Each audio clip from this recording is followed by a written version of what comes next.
여러분들이 몇 천만 원 주고 했던 천도제를 3만 원으로 평생 할 수 있는 천도제가 되는 게 제가 하고 싶었던 목적이기도 해요. 그래서 4회 2월 5일 날 복영당에서 한답니다.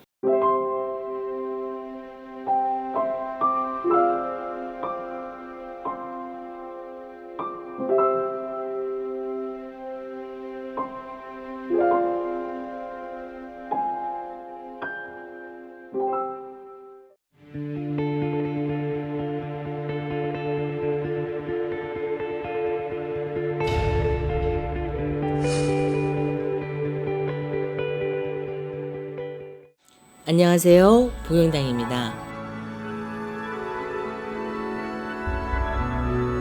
네, 선생님 안녕하세요. 안녕하세요. 아무래도 3만 원의 행복이 워낙에 또 이제 값진 재이다 보니까 한 번 더 공지를 해주시면 어떨까?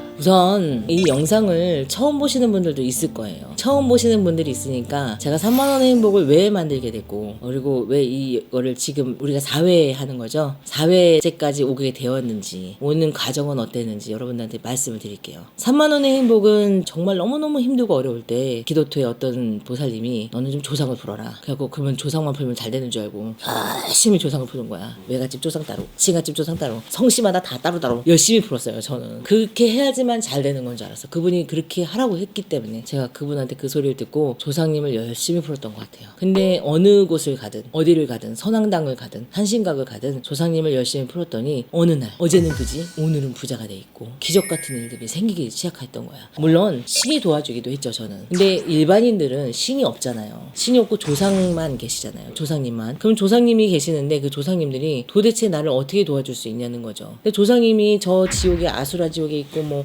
화탕 지옥에 있고 갓산 지옥에 있고 이러면 도와주고 싶어도 도와줄 힘이 없어요. 그럼 사는 사람이 이분들을 화탕 지옥에서 구제를 해줘야 되거든요. 공덕을 쌓아줘야 되는 거야. 부처님한테 바친다거나 이 사람의 젖은 옷을 벗어놓고, 이게 나쁜 때를 벗기고 조상에 좋은 거를 받아가라는 의미거든요. 그래서 저는 3만 원의 행복을 만들게 됐습니다. 뭐 5만 원도 할 수 있고 7만 원도 할 수 있고 10만 원도 할 수 있는데 왜 하필 3만 원? 난 3이 좋아서 그냥 3만 원의 행복을 하게 됐어. 근데 3만 원의 행복이란 이름은 또 왜 붙었을까? 어떤 분이 거기 행복천도제 하는 것이죠? 하고 얘기를 해서 3만 원의 행복이 됐습니다. 그분 참 이름 지어주셔서 감사합니다. 그리고 3만 원의 행복에는 어떻게 하냐? 조상님 한 분당, 그럼 아버지 한 분, 어머니 한 분. 어버이날이야. 그러면 어버이니까 같이 받아 공동으로 하고 띡 던져줄 순 없잖아요. 그러니까 아버지 거 따로, 어머니 거 따로 준비해서 우리가 가죠. 그런 것처럼 엄마 옷 한 벌, 아빠 옷 한 벌, 조상님 한 분당 3만 원. 3만 원 속에는 위패와 조상복과 그리고 12거가 있고요. 국과 밥이 대접이 되어 있고요. 음식은 너무 많이 차려져 있습니다. 그리고 길도, 꽃길도 갈라드리고 길도 갈라드리고, 단체지만 가장 중요한 핵심은 이건 것 같아. 단체지만 한 분 한 분씩 호명해드리는 거. 골을 풀 때도 한 분씩 호명을 해드리고, 그리고 마지막까지 어떻게 해? 위패 태우면서 한 분씩 소원과 그 사람들의 이름을 다 축원해서 위패를 태워드린다는 거. 이게 굉장히 중요한 것 같아요. 단체지만 단체가 아닌 천도제. 여러분들이 몇 천만 원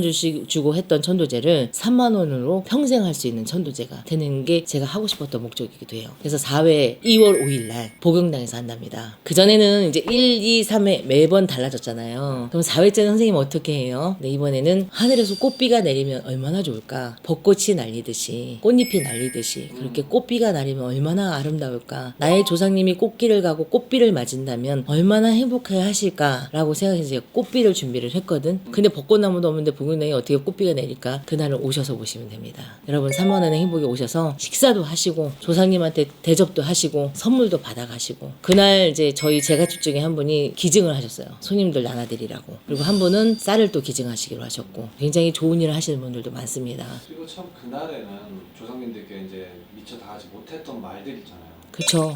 나도 있는데 뭐. 그런 것들을 그때 하고 할 수 있는 게 참 좋은 날인 것 같아요. 내가 가장 중요하게 생각하는 건 용서라고 생각해. 아버지한테 매 맞으신 분, 나 버려진 사람, 또 엄마 아빠가 나를 때린 사람, 두고 간 사람, 부모한테 원이지고 한이 져서 아우 꼴도 보기 싫어, 나 그 조상 그걸 왜 내가 왜 해줘야 되는데, 그거 그 집까지 내가 왜 해주는데, 이렇게 말하시는 분들 많거든. 그분들을 용서하세요. 그리고 이해해 주세요. 그래야 내가 삶이 홀가분해. 산 사람도 미워하는 것도 힘들어. 근데 죽은 사람까지 미워하고 있다면 얼마나 괴롭겠어요. 그러니까 여러분들 죽은 사람은 죽은 세계에서 극락 연화대로 가셔야 되니까 용서하고 이해해줘야 그분들이 가지. 용서하고 이해 안 해줬으면은 그분들은 극락왕생을 할 수가 없어. 왜냐하면 산 사람이 너무 억울해하고 있으니까 염라대왕이 안 보내준단 말이야. 그럼 어떻게 해야 돼? 용서하고 이해해야 해. 그리고 한을 풀듯이 12고를 풀어내야 돼. 풀어내서 여러분들이 이해하고 용서하고 사랑하고 그리워하고 추억으로 만드세요. 그러는 날이라고 난 생각해. 그런 만큼 슬픔도 있고 눈물도 있고 기쁨도 있어요. 여러분들이 홀가분해서 가니까 기쁨이겠지. 그리고 또 애군도 막아지고 소원도 이루어져요.